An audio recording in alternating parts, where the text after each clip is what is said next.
Il y a 7 ans, j'ai dérivé dans le Pacifique pendant 133 jours, survivant en buvant mon urine et en mangeant du poisson cru. Aujourd'hui, une torpille a coulé le paquebot. J'ai traîné la belle épouse de mon employeur et une étudiante dans un canot de sauvetage. Elles ont profité de mon sommeil pour boire toute l'eau douce, se tordant de douleur et hurlant. J'ai dévissé cette bouteille d'urine que j'avais conservée 3 jours et je l'ai avalée devant elles. Si tu veux vivre, fais pareil. Elles ont vomi, mais elles n'avaient pas le choix. Jusqu'au 12e jour, un nuage immobile est apparu à l'horizon. J'ai tremblé de tout mon corps, une île. Je suis vieux pan. Il y a 7 ans, un accident d'avion m'a laissé dériver seul dans le Pacifique pendant 133 jours, accroché à quelques valises attachées ensemble. Ces 133 jours, j'ai goûté au désespoir, j'ai failli mourir plusieurs fois. Aujourd'hui, je suis à nouveau jeté dans les bras de l'océan, mais cette fois, 2 femmes qui ne savent rien de la survie sont avec moi. Notre paquebot a été coulé par une torpille au milieu de l'océan Indien. L'employeur a eu la tête transpercée par des éclats sur le cou. Sa femme Suzanne, paniquée, s'est précipitée vers moi pour demander de l'aide.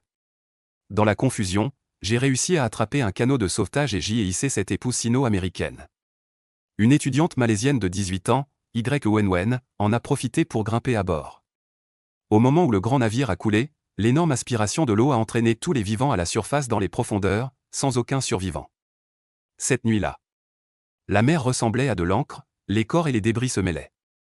J'ai forcé les 2 femmes, encore sous le choc, à allumer une lampe de poche et à récupérer à la surface 2 caisses de conserve, une caisse d'eau en bouteille, une couverture et plusieurs vêtements épais. 10 jours ont passé. Sous mon contrôle de fer, il ne restait que 5 petites bouteilles d'eau douce, chacune de 300 ml. Le corps humain a besoin d'au moins 475 ml d'eau par jour. Je les ai forcés à dormir longtemps, ne leur donnant que 55 à 225 ml d'eau par jour, et j'ai extrêmement limité leur nourriture, car la nourriture consomme l'eau du corps, plus on mange, plus on meurt vite. Elles ont résisté, mais ont finalement cédé à ma force.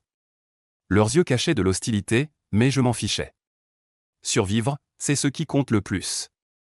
Ce matin-là, un cri déchira le calme de la mer. Je me réveillai en sursaut et vis Suzanne et Y Wenwen recroquevillés dans le canot de sauvetage, le ventre serré, le visage livide, suant à grosses gouttes. Les bouteilles vides éparpillées et les boîtes de conserve creusées me piquaient les yeux. Pendant que je dormais, elles avaient englouti toute l'eau douce et toute la nourriture. Après un long jeûne, cette soudaine boulimie leur tordait les entrailles comme des couteaux. J'étais furieux, les tempes saillaient, mais la colère ne servait à rien. Je retournai Y Wenwen, lui ouvris la bouche et enfonçai mes doigts dans sa gorge pour la faire vomir. Elle vomit partout. Même opération pour Suzanne. Après avoir vidé leurs estomacs, elles s'affalèrent dans le canot, le regard vide, les larmes mêlées de honte coulant sur leurs joues. Désolé, on avait trop faim et trop soif, on croyait mourir, sanglota Suzanne en tremblant. Y Wenwen me regarda aussi avec douleur. Oncle, il n'y a plus d'eau, qu'est-ce qu'on va faire? De l'eau douce, pas une goutte. Je sortis 2 bouteilles d'un coin. C'était l'urine conservée auparavant. Devant elle, j'ai ouvert une bouteille, une odeur âcre et fétide m'a frappé. Impassible, j'en ai bu une gorgée. Pour survivre, buvez ceci. Ensuite, avant que l'eau distillée ne soit recueillie, c'était la seule source d'humidité, dis-je calmement. Elles avaient des hauts le cœur en voyant cela, leur regard devint plus désespéré. Je misais mes espoirs sur le temps. Les cumulus à l'horizon étaient plus épais que les jours précédents, des cirrus blancs comme des plumes apparurent, et à l'aube il y avait des nuages ardents. Les vieux pêcheurs le savent, rouge le matin, ne prend pas le large rouge le soir, voyage 1000 lits. C'était le signe d'un changement de temps. J'ai immédiatement installé un alambic de fortune fait d'une louche et d'une bâche en plastique transparent. Par beau temps, on peut recueillir au maximum un demi-litre d'eau par jour, de quoi survivre péniblement, mais cela est loin d'être suffisant. S'il ne pleut pas dans les 2 jours, nos organes subiront des dommages irréversibles, et même s'il pleut alors, nous ne survivrons pas. Cette journée entière était étouffante comme un four, les poissons remontaient à la surface pour respirer la gueule ouverte, la perte d'eau corporelle était plus rapide que d'habitude.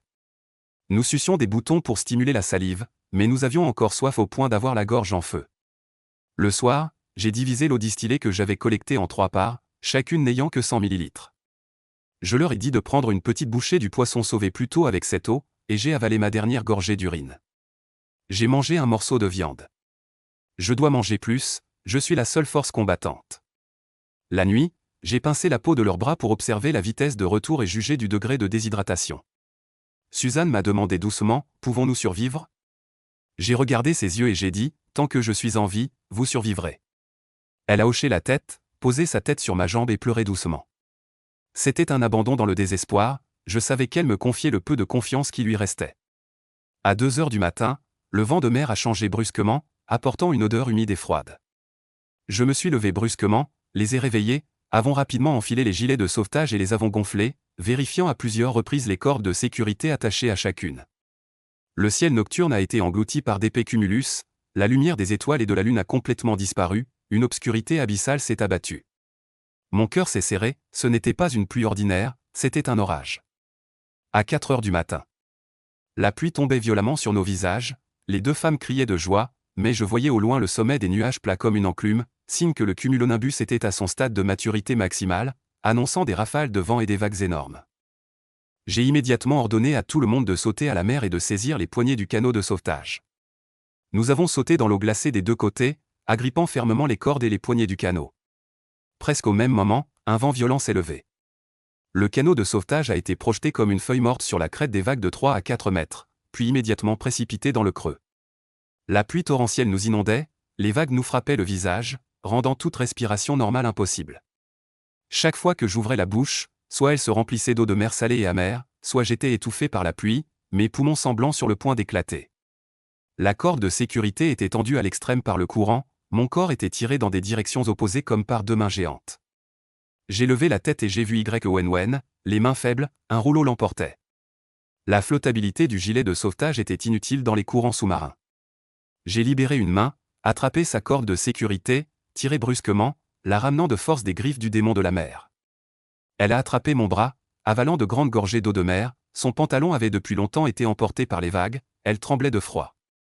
Monte dans le canot, écope l'eau, vite. Et je criai. Elle est montée et a commencé à jeter l'eau dehors avec acharnement. Si le canot de sauvetage chavire, nous sommes tous finis. De l'autre côté, Suzanne s'accrochait désespérément à la corde de chanvre avec le creux de son bras, ses lèvres gelées devenaient noires et tremblaient. Je lui ai crié, ne lâche pas, même si tu dois mourir. Ses yeux ont brillé dans la nuit pluvieuse, c'était la lueur de quelqu'un qui lutte pour survivre. Nous avons passé plus de 2 heures trempés dans la tempête.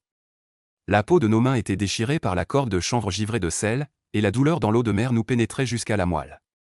Les vagues se sont enfin calmées, mais la pluie continuait. J'ai ordonné de baisser la bâche pour récupérer l'eau de pluie. Nous sommes remontés tous les 3 dans le canot. Suzanne avait aussi perdu son pantalon, mais personne n'y prêtait attention. Nous étions agenouillés dans le canot, recueillant chaque goutte d'eau douce qui tombait de la bâche avec une bouteille. Au moment où la bouteille se remplissait, nos lèvres noircies tremblaient, nous voulions pleurer mais nous ne pouvions même pas extraire une larme. Seul le bruit de nos dents qui s'entrechoquaient et nos halètements de survivants. Le jour s'est levé, le soleil s'est levé, la chaleur a lentement dissipé le froid, mais quand je suis allé à l'arrière du canot, mon cœur a sombré jusqu'au point de congélation. Toutes les conserves attachées dans le filet en corde de chanvre ont été emportées par les vagues géantes de la nuit dernière. Dieu a échangé notre nourriture contre cette eau douce, et maintenant, au milieu de l'immensité de la mer, nous n'avons absolument plus rien à manger.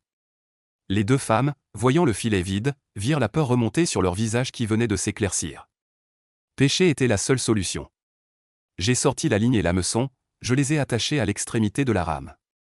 Sans appât, j'ai sauté à la mer et gratté du fond du canot de sauvetage une poignée de bigorneaux qui y poussaient. Les femmes, voyant la chair des bigorneaux, furent ravies comme si elles avaient découvert un trésor. Elles s'agenouillèrent sur les vêtements étendus et retirèrent soigneusement la chair avec l'hameçon, sans prêter attention aux vêtements qui pendaient. Je les ai prévenus de faire très attention à ne pas se couper les doigts, car certains poissons de mer portent la bactérie Vibrio vulnificus. Une fois infectés, sans sérum antitoxique, on meurt en 3 jours. Elles ont eu peur et leurs gestes sont devenus plus légers. Je me tenais au bord du canot pour observer la surface de la mer. Cherchant les mouvements des bancs de poissons, tout en surveillant la présence éventuelle d'ailerons de requins. Une fois la sécurité assurée, j'ai lancé l'hameçon. Le corps épuisé après une nuit de lutte n'a pas tenu le coup. Je me suis endormi. Je ne sais pas combien de temps a passé, mais le cri de Wen m'a réveillé. La ligne a bougé. Un poisson a mordu. Je me suis levé et j'ai vu qu'elle avait déjà tendu la main pour tirer. J'ai voulu l'arrêter, mais il était trop tard. Ah! Elle a soudain lâché prise.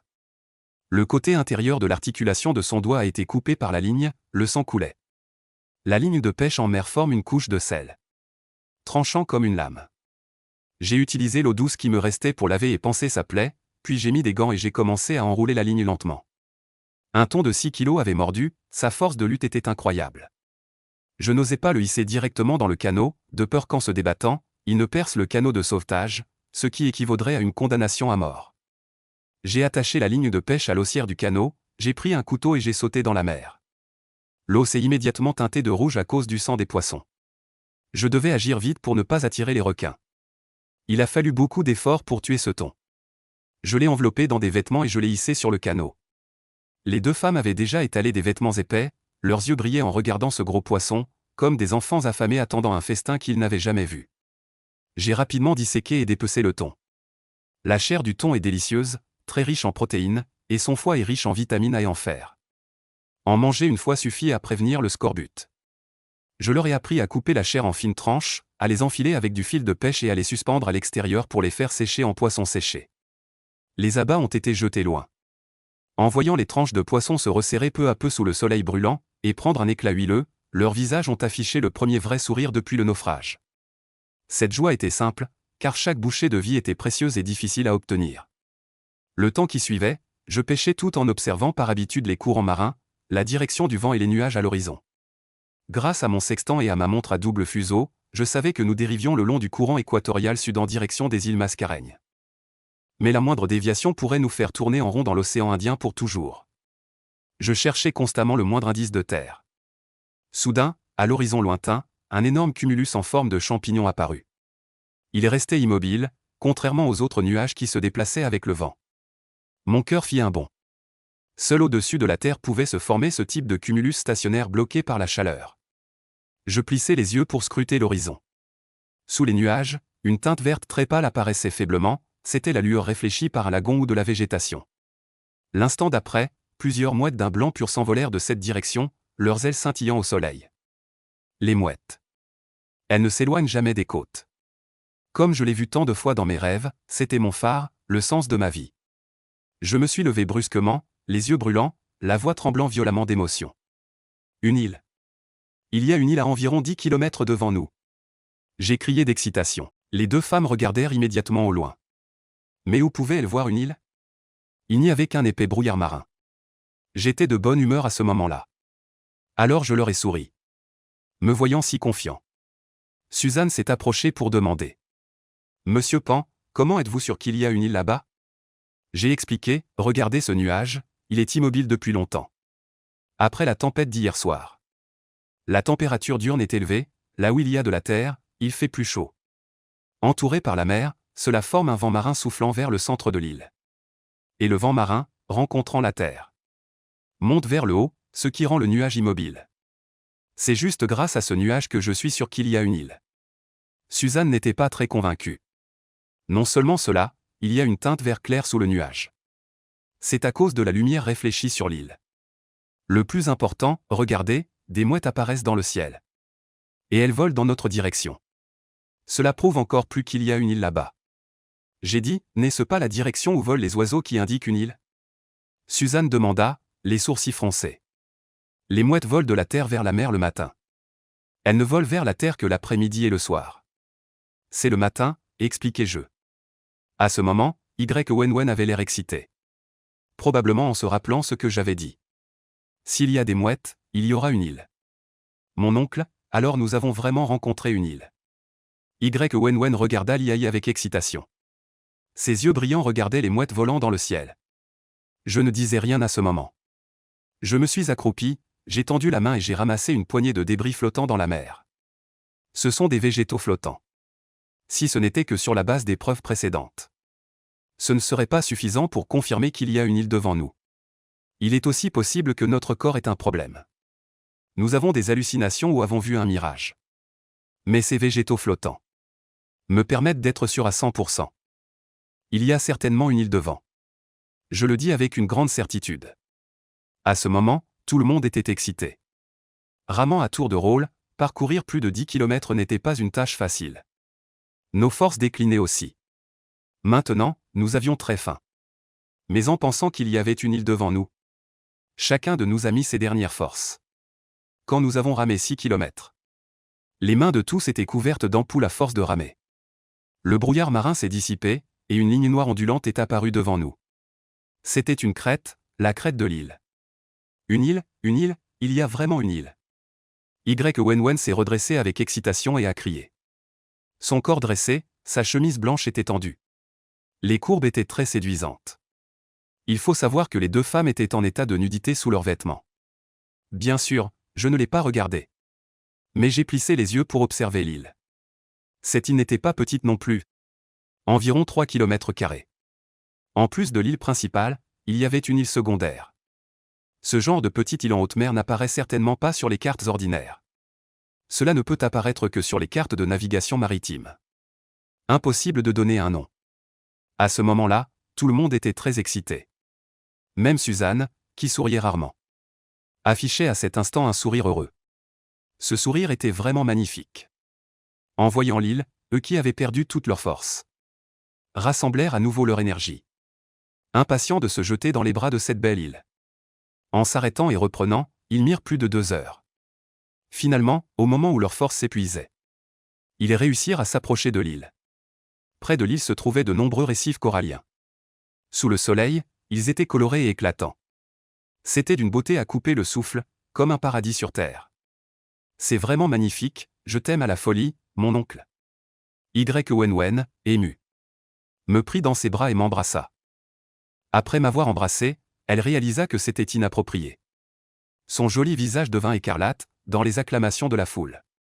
Tout le monde avait enfin réussi à débarquer sur l'île. Les deux femmes, pieds nus, foulèrent le sable de la plage. Tellement confortable qu'il s'est allongé directement. Profitant du bonheur d'avoir échappé à la mort. Il profite du soleil, de la plage et de l'espoir de vivre. J'ai traîné le canot de sauvetage sur la plage. Puis je me suis allongé, j'ai fermé les yeux et je me suis reposé. Je sens que l'air sur l'île est libre. Plein de vie, j'ai attrapé une poignée de sable. Je l'ai frotté avec force, ressentant la texture longtemps attendue de la terre ferme. Après avoir dérivé en mer si longtemps, toute la tête avait une sensation de balancement. Comme si le ciel et la terre tournaient. Je suis allongé sur le sol, les yeux fermés. Les paupières rougies par la lumière du soleil. D'une main, je tenais du sable.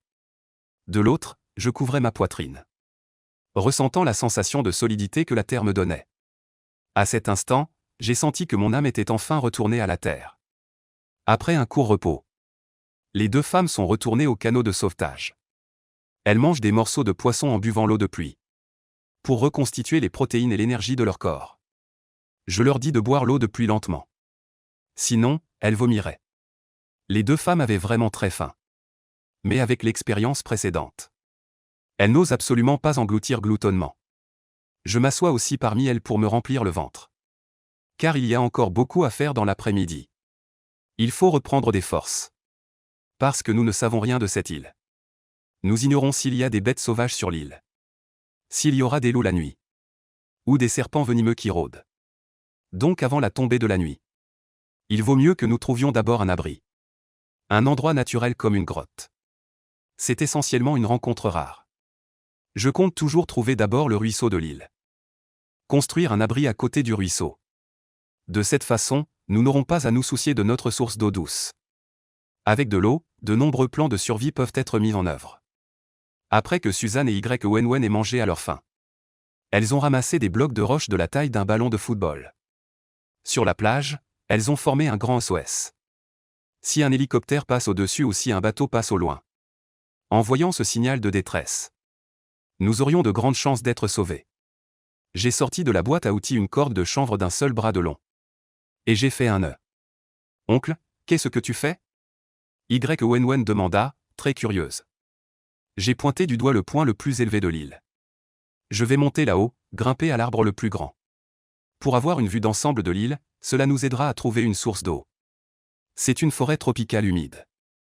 Une végétation étrange foisonne, toute l'île est couverte de forêts primitives. Trouver un ruisseau au milieu de cette forêt dense. C'est très difficile. Parce que les ruisseaux sont tous cachés sous divers arbustes. Mais là où il y a un ruisseau, c'est forcément une vallée. Depuis les hauteurs, on peut voir les vallées. En dehors de cette méthode, il y a encore une autre méthode. C'est de longer le bord de l'île. Mais cette île est une île rocheuse. Il y a beaucoup de récifs autour. Rocher, faire le tour complet de cette île. Même en marchant un jour entier, on ne finit pas. De plus, j'ai un autre plan. C'est de voir à quel point l'île est grande. Après tout, depuis le point le plus haut, on ne voit pas sa taille. Avoir une idée générale du terrain de l'île.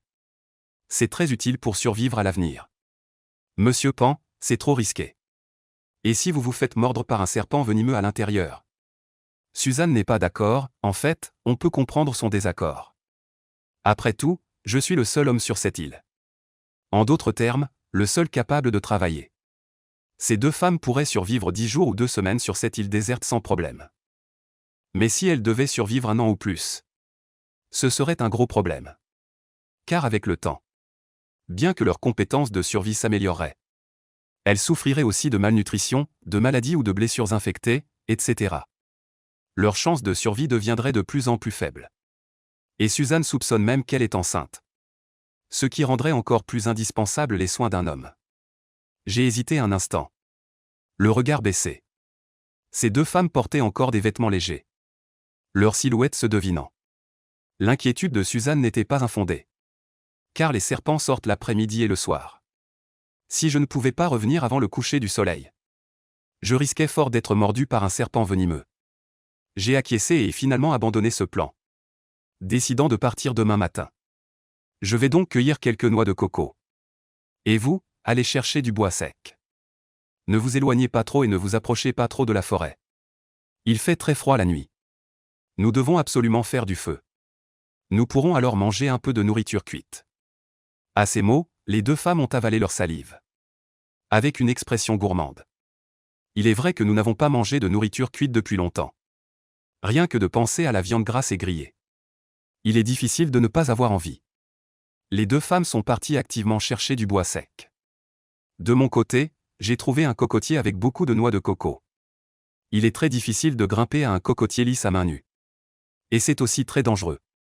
Un homme en pleine forme, s'il n'a pas d'outils auxiliaires, monter et descendre comme ça l'épuiserait déjà.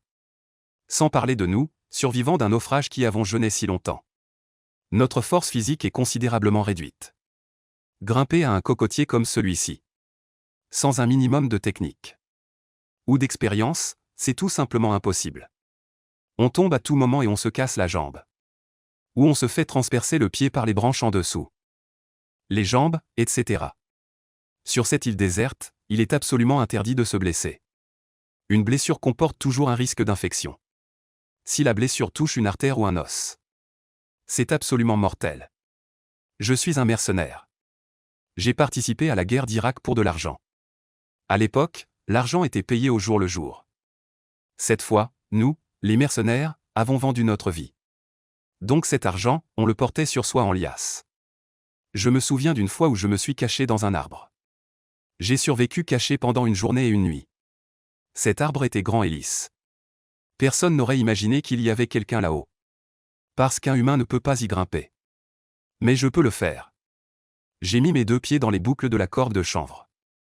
Les pieds écartés d'une fois et demi la largeur des épaules. La boucle de la corde de chanvre est juste tendue.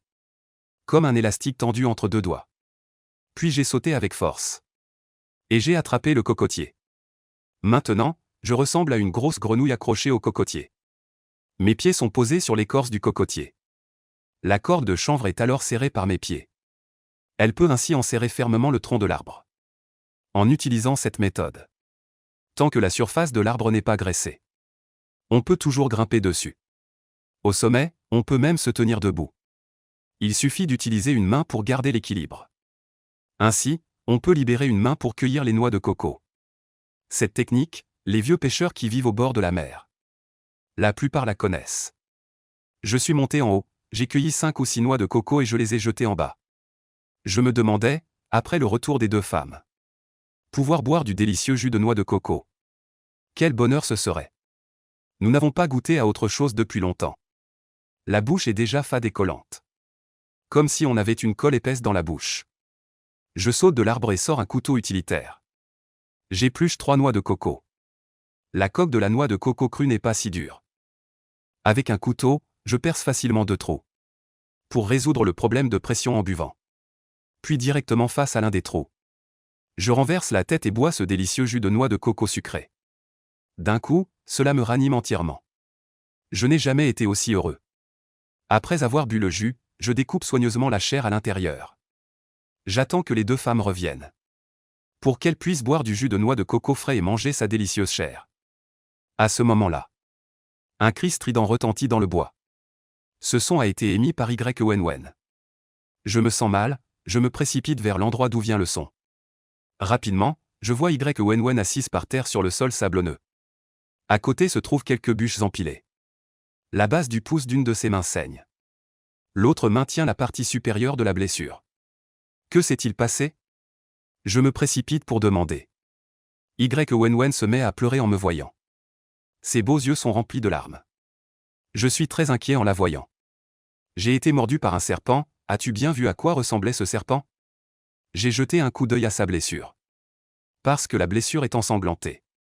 Il est impossible de voir quel type de serpent a mordu pour l'instant. Alors je demande en toute hâte, si c'est un serpent venimeux. Elle va mourir, je n'ai pas bien vu. J'ai très mal maintenant, vais-je mourir? Oncle, je ne veux pas encore mourir. Sauve-moi vite, ne t'inquiète pas.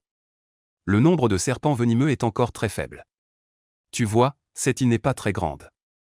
Si le nombre de serpents venimeux est trop élevé, cela affecterait l'écosystème de cette île.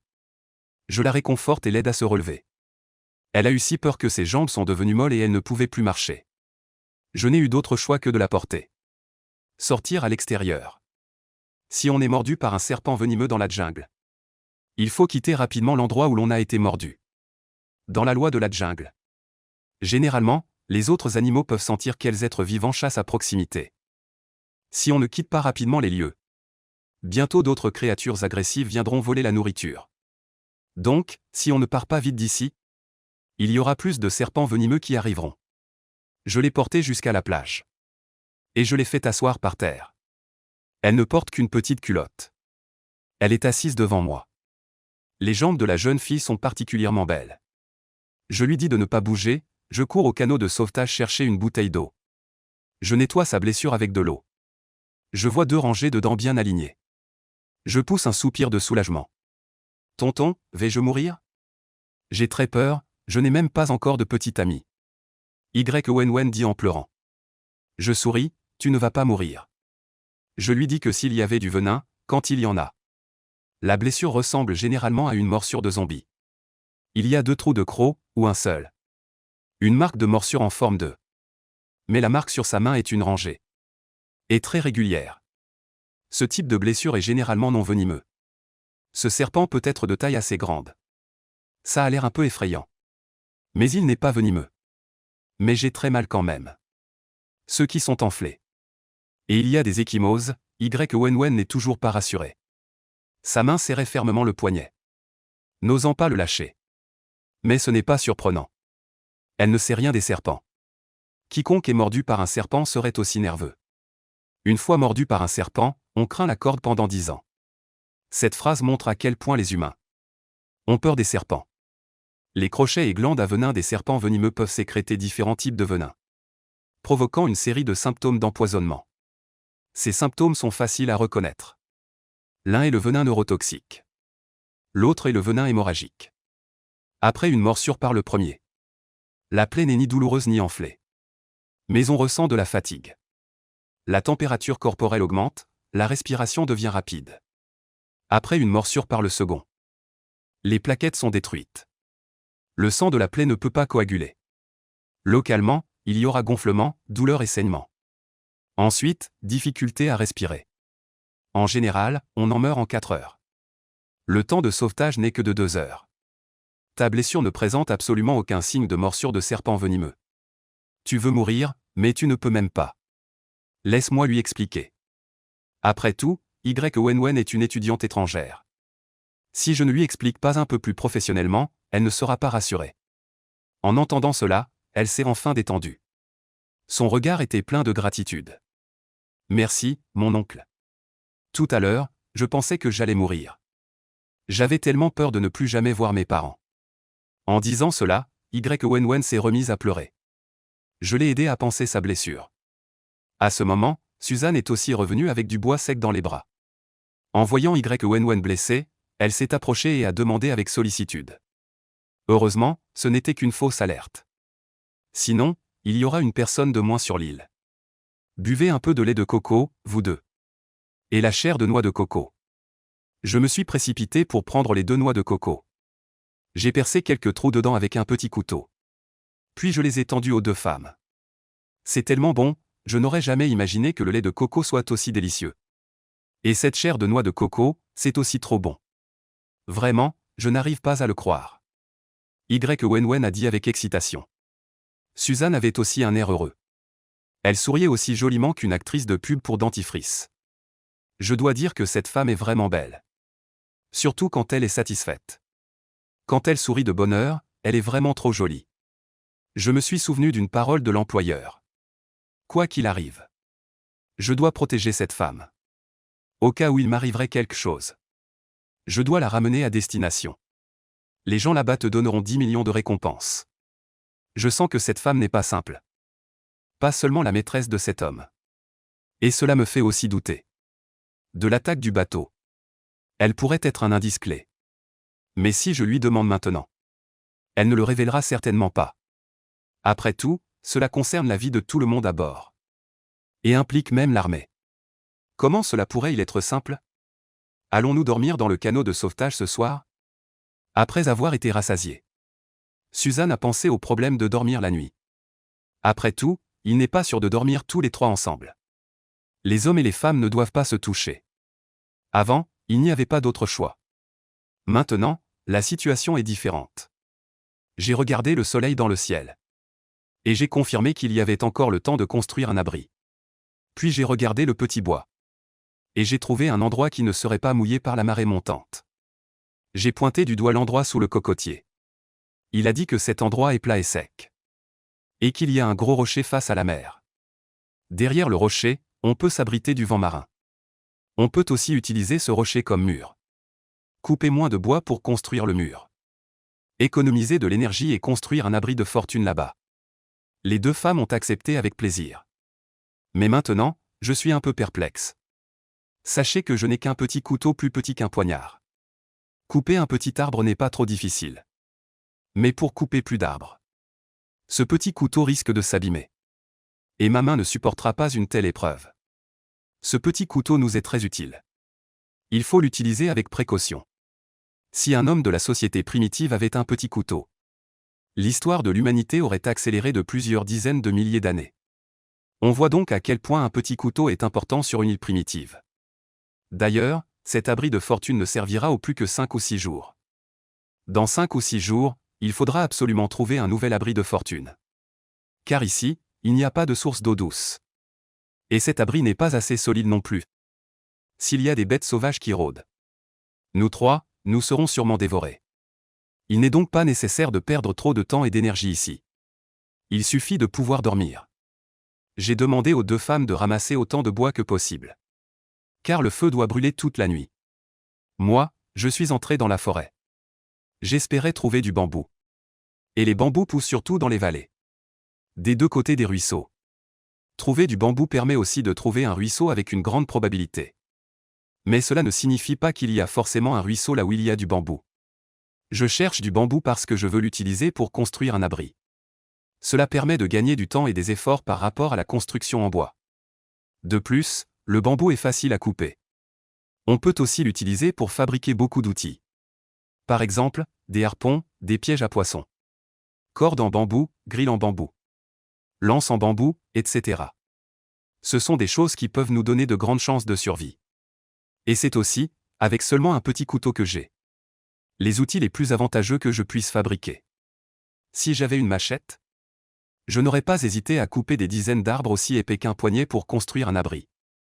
Avant d'entrer dans la jungle, j'ai coupé une branche de 2 mètres de long que j'ai tenue dans ma main. En avançant, je fouettais vigoureusement le chemin sauvage devant moi. Pour faire fuir les serpents venimeux qui dormaient sous les herbes où l'on ne voyait pas le fond. Je portais un treillis militaire, qui empêchait efficacement les coupures de nombreuses plantes dentelées naturelles en forme de faucilles. Et protégeait aussi des piqûres de moustiques sauvages et de guêpes venimeuses. Le plus chanceux, c'est que j'avais toujours mes bottes de marche. Et quand les 2 femmes se sont enfuies, elles ne portaient que des tonnes, et les tonnes ont été perdues dans la mer. Maintenant, je ne peux que marcher pieds nus sur la plage. Sinon, je leur confierai des tâches plus importantes. J'ai passé plus de 2 heures. J'ai enfin trouvé une petite forêt de bambous. Chacun de ces bambous sauvages est aussi épais que mon bras. Au maximum, je ne peux traîner ou porter que 5 ou 6 à la fois. Il est déjà plus d'1 heure de l'après-midi. Pour revenir d'ici, je n'ai pas besoin de faire autant de détours qu'à l'aller. Parce qu'à l'aller, je cherchais des bambous. Pour le retour, je peux aller en ligne droite. Mais il faut quand même environ 40 minutes. Au maximum, je ne peux faire que 2 allers-retours. Parce que couper les bambous prend beaucoup de temps. Donc, en faisant le calcul, je ne peux faire qu'un seul voyage. Le temps restant sera utilisé pour construire un abri et allumer un feu. Donc je dois rapporter 7 ou 8 longs bambous pour satisfaire les besoins de base. Quant à fabriquer d'autres choses avec les bambous, il est sûr que ce ne sera pas possible. Je devrais attendre demain pour décider. J'ai jeté un coup d'œil autour de la forêt de bambous. Il n'y avait pas de ruisseau, ce qui m'a un peu déçu. Après avoir marché si longtemps, j'avais la bouche sèche, alors j'ai bu 2 gorgées de lait de coco dans une bouteille. Après m'être humidifié la gorge, j'ai commencé à choisir du bambou. Dans cette forêt tropicale primitive, les bambous cachent souvent de nombreuses vipères vertes. Dans un tas de bambous, il peut y en avoir 4 ou 5 cachés. Si l'on coupe le bambou par le bas, les vipères vertes au-dessus peuvent tomber et me mordre le cou ou le bras d'un coup. Une morsure au cou est quasiment mortelle. Il y a une artère et une veine qui retournent rapidement au cœur. Même si ce n'est pas sur une île déserte. Même dans une forêt ordinaire. Être mordu près du cou. Si on ne peut pas consulter un médecin dans les 2 heures, on en ressortira infirme. J'utilise une brindille pour chasser prudemment ces trimessurus qui donnent la chair de poule. Quelques trimessurus tombent et se précipitent rapidement vers mes pieds. Leurs mouvements sont aussi rapides que l'éclair. Heureusement, j'étais préparé depuis longtemps. La brindille que je tiens dans ma main droite frappe soudainement le sol. Et l'endroit où je me tiens est un sol solide. Pas un buisson. Si c'était un buisson, la brindille dans ma main n'aurait jamais pu l'atteindre. Elle n'aurait frappé que le buisson. À ce moment-là, je n'aurais plus qu'à attendre la mort.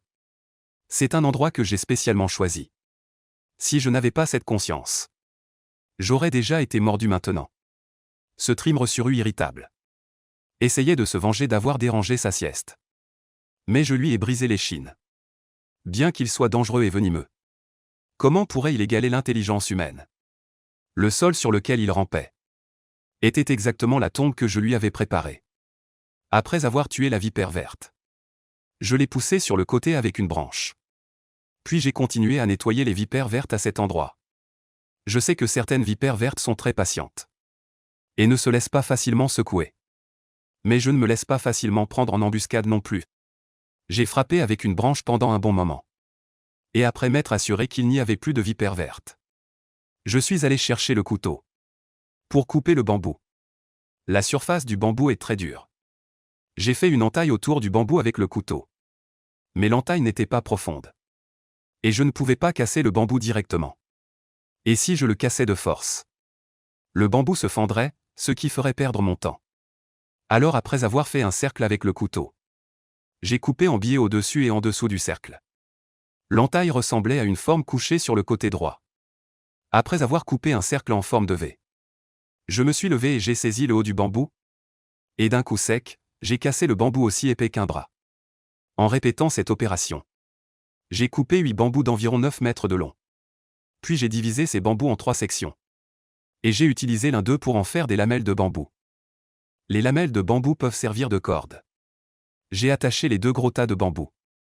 J'étais déjà épuisé. Ma main droite, à force de couper du bambou avec un petit couteau, avait développé de nombreuses ampoules de sang. Les muscles de ma main me faisaient aussi terriblement mal. Mais je n'avais pas beaucoup de temps. Il était déjà 4 heures de l'après-midi. Je ne pouvais pas m'arrêter une seule minute. Si je ne rentrais pas avant le crépuscule, je risquais fort d'être mordu par un serpent venimeux dans la forêt. Même si je n'étais pas confronté à un serpent venimeux, je rencontrerais des bêtes féroces sortant pour chasser. J'ai utilisé un long bambou aux 2 extrémités taillées en pointe. En passant entre 2 bottes de bambou, j'ai fabriqué un portage comme ça. Ainsi, je pouvais porter les bambous comme un paysan en rentrant. Les bambous étaient bien gorgés d'eau. Très lourds, cela pesait sur mes épaules. La douleur était vive, Mais je pensais à rentrer avant la tombée de la nuit. Je n'osais pas m'arrêter un seul instant. Marchant péniblement sur ce chemin sauvage.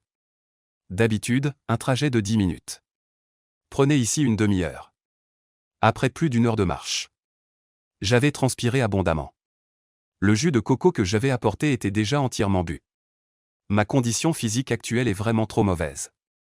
Après ce chemin, je sentais que j'allais m'épuiser. C'est uniquement par la volonté que je suis retourné au rivage. À mon retour, le soleil était déjà au-dessus de l'horizon. Les magnifiques nuages de feu sur la mer. C'était tellement beau, je me suis allongé sur la plage. Respirant profondément l'air. Le corps a lentement récupéré. Les deux femmes s'approchèrent. Elles essayèrent de m'aider à transporter les bambous. Mais elles n'arrivaient pas du tout à les soulever. Elles deux n'avaient probablement jamais fait de travail agricole de leur vie. Comment auraient-elles pu savoir à quel point ce fardeau d'homme était lourd? Je vais le faire. Je me suis reposé un instant. Et j'ai remis le fardeau sur mes épaules. Pas à pas, je l'ai déplacé jusqu'au gros rocher. Les deux femmes n'étaient pas restées inactives pendant mon absence. Elles avaient même trouvé une grosse pierre plate. Cette grosse pierre, placée au-dessus du foyer en pierre, pouvait servir à griller de la viande. Elles avaient même construit un foyer en pierre en forme de demi-cercle. Mais il n'y avait absolument pas de braise au milieu. À côté, il y avait des morceaux de bois et des plantes sèches ressemblant à du duvet. De toute évidence, elles avaient essayé de faire du feu par friction avec ces matériaux inflammables pendant mon absence. Mais sans succès. J'ai tendu la main, pris celle de Suzanne et les regardé. Ses deux mains étaient couvertes d'ampoules de sang. De toute évidence, c'étaient des ampoules causées par le frottement en tournant le bâton avec les mains. Ses mains de jade ne pouvaient pas supporter un tel frottement. Suzanne, parce qu'elle n'avait pas pu m'aider, a baissé la tête avec honte.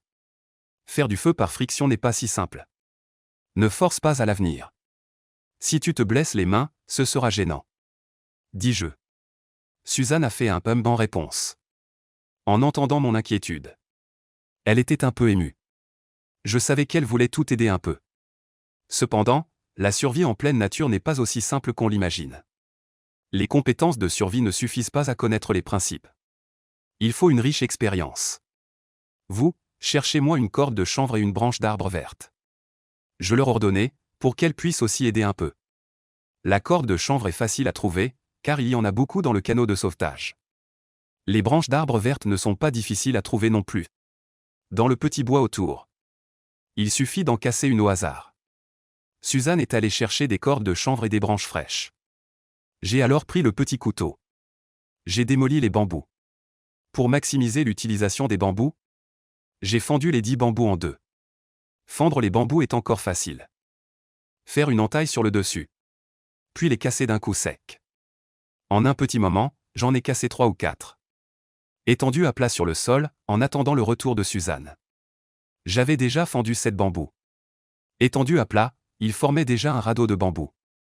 Monsieur Pan, ces branches conviennent-elles? Suzanne tendit les branches en demandant. Je les ai regardées, les branches étaient aussi longues qu'un bras. Fines et modérées, très bien. Il fallait les poser à terre en réponse. J'ai ajusté les branches avec le petit couteau. Puis j'ai taillé une encoche à chaque extrémité. J'ai attaché une corde de chanvre épaisse comme un doigt aux deux extrémités de la branche pour fabriquer un arc. Bien sûr, un arc aussi petit n'est pas destiné à la chasse. Mais plutôt à faire du feu par friction. J'ai ramassé la baguette que Suzanne utilisait tout à l'heure pour faire du feu. J'ai enroulé la corde de l'arc autour d'elle. Ainsi, il me suffit de fixer légèrement le haut de la baguette avec la main ou un autre objet. Puis je tire l'arc d'avant en arrière. La baguette peut ainsi tourner rapidement et sans s'arrêter. Suzanne et Wen virent cela. Elles eurent soudain une révélation. Tonton, tu es vraiment génial. Pourquoi n'y ai-je pas pensé? Suzanne poussa alors un soupir de soulagement. Elle craignait de ne pas avoir de feu ce soir. Elle voulait manger des tranches de viande grillée. Il suffit de réfléchir un peu face au problème. Apporte ce morceau de bois sec. Et ces petites herbes sèches et duveteuses. J'ai crié, Suzanne et Wen se mirent en mouvement. En regardant les silhouettes de deux femmes aux corps élancés sous le crépuscule. Je ressentais même une certaine sérénité. Suzanne a apporté un morceau de bois sec aussi épais qu'une cuisse. J'y ai creusé un trou de la taille d'un doigt avec un petit couteau pour le feu. Comme le bois est rond. Il roule d'un côté à l'autre lors de la friction pour allumer le feu. Facile à faire des erreurs. J'ai donc creusé un trou à même le sol avec mes mains. J'y ai enfoui le bois couché, ne laissant dépasser qu'un tiers. Puis j'ai empilé les herbes sèches apportées par Ywen par-dessus. Ensuite, j'ai construit un mur semi-circulaire avec des pierres autour. Pour se protéger du vent, après avoir bien préparé, j'ai taillé une extrémité de la baguette à friction en forme de cône, juste adaptée au trou de feu sur le bois sec. Puis, j'ai commencé à tirer l'arc à friction. L'arc à friction a démarré sans problème. Au début, ce n'était pas facile. Mais à force de tirer de plus en plus, la mèche et le foyer de feu étaient polis et lisses. Les mouvements et la vitesse devenaient de plus en plus rapides. Peu de temps après, de la fumée commença à s'élever de la mèche. À ce moment-là, je ne pouvais pas me tromper. Sinon, il faudrait tout recommencer. C'est pourquoi j'ai stabilisé la vitesse. La fumée indiquait que la température avait atteint le point d'inflammation. Il suffisait de maintenir la friction pour produire de la chaleur, jusqu'à ce que la mèche et le foyer soient carbonisés. Quelques minutes plus tard, une flamme écarlate apparut. Je me suis vite couché à plat ventre pour souffler sur le feu de charbon, allumant les herbes sèches pour enflammer le feu. Les deux femmes, en voyant le feu, étaient tellement excitées qu'elles m'ont vite apporté beaucoup de petits bois secs. Le demi-cercle de pierre empilé tout à l'heure servait maintenant à bien protéger du vent. J'ai choisi de plus gros morceaux de bois pour les dresser en forme de cône, formant un tas de bois. Ce type de tas de bois est très exigeant, car nous devions brûler toute la nuit. Et je ne peux pas allumer le feu par friction à chaque fois. Il est donc très nécessaire de conserver une braise. À l'intérieur du feu en forme de cône se trouvent de petits bois secs. À l'extérieur sont empilées de grosses bûches serrées, comme une tente conique en bois. Ainsi, l'air entrant à l'intérieur est limité. Les flammes seront bien contrôlées. Il n'y aura pas soudainement un grand feu. Et tout le bois ne sera pas brûlé. Sinon, je devrais chercher du bois sec toute la nuit pour garder la braise. Construire un seul feu conique ne suffit pas, car ce n'est que pour se chauffer. Ce n'est pas efficace pour griller des aliments. Je dois donc construire à côté un feu en forme de puits. Comme ça, on peut à la fois se chauffer et aussi faire cuire de la nourriture. Quand on ne l'utilise pas, on peut aussi recouvrir le feu en forme de puits de sable. Ainsi, pendant toute la nuit, il y aura un chauffage au sol, et c'est aussi une bonne option de se reposer dessus. Après tout, l'abri avec le lit en bambou que j'ai fabriqué n'est pas assez grand pour 3 personnes. Et je ne peux pas non plus dormir dans le canot de sauvetage. Je l'ai déjà dégonflé pour éviter qu'il ne soit percé. Donc ce sera mon lit pour la nuit. Après avoir fini le feu de camp, les deux femmes, imitant ce qu'elles ont vu à la télévision, enfilent des morceaux de poisson sur des branches et les font griller sur la braise. Ce soir, je suis très fatigué. Sinon, j'aurais pu leur préparer un festin en pleine nature. Maintenant, je dois accélérer la construction de leur abri, pour que tout le monde se repose et récupère rapidement. Demain, il faudra se lever tôt. Il y a un tas de choses à faire. Et j'ai toujours une hypothèse en tête. Cette hypothèse me fait peur. Je dois grimper au sommet de l'île demain matin pour confirmer mon hypothèse. J'étends les bambous fendus sur le sable plat, formant un lit de bambou. En même temps, j'attache les bambous restants en forme de radeau. Avec les rochers comme mur, j'incline la paroi de bambou. Former un triangle. Les gens peuvent se reposer dans l'espace à l'intérieur du triangle. Et l'ouverture du mur de bambou fait face à l'extérieur, pour éviter que les personnes à l'intérieur ne se coupent accidentellement sur les bords tranchants du bambou. En même temps, cela protège aussi bien de la pluie. L'eau de pluie s'écoule le long des rainures des bambous vers le sol. Il me suffit de creuser un canal de drainage dans le sol pour garder l'intérieur au sec. Bien sûr, ces bambous seuls ne suffisent pas à être complètement imperméables. Il faut aussi trouver des fougères, des feuilles d'igname sauvage ou des feuilles de bananier. Ce soir, pas besoin de chercher, car il ne pleuvra pas ce soir. Demain ou après-demain, c'est difficile à prévoir. Nous ne pouvons pas non plus trouver un nouvel abri pour l'instant. Nous allons certainement rester ici quelques jours. Il est très nécessaire de prendre des précautions avant qu'il ne pleuve. Il reste encore quelques bambous. J'ai fabriqué un autre mur de bambou, placé devant l'entrée triangulaire de l'abri de fortune, en ne laissant qu'une seule ouverture pour sortir. Cela permet d'éviter, pendant la nuit de sommeil, d'être refroidi par le vent marin. Une fois les 3 murs en bambou placés, je les ai fixés avec des cordes de chanvre, pour éviter qu'ils ne tombent au moindre contact. Et s'ils ne sont pas solides, le vent pourrait les faire tomber. Ce qui pourrait aussi blesser quelqu'un. Se blesser en pleine nature n'est pas une chose anodine.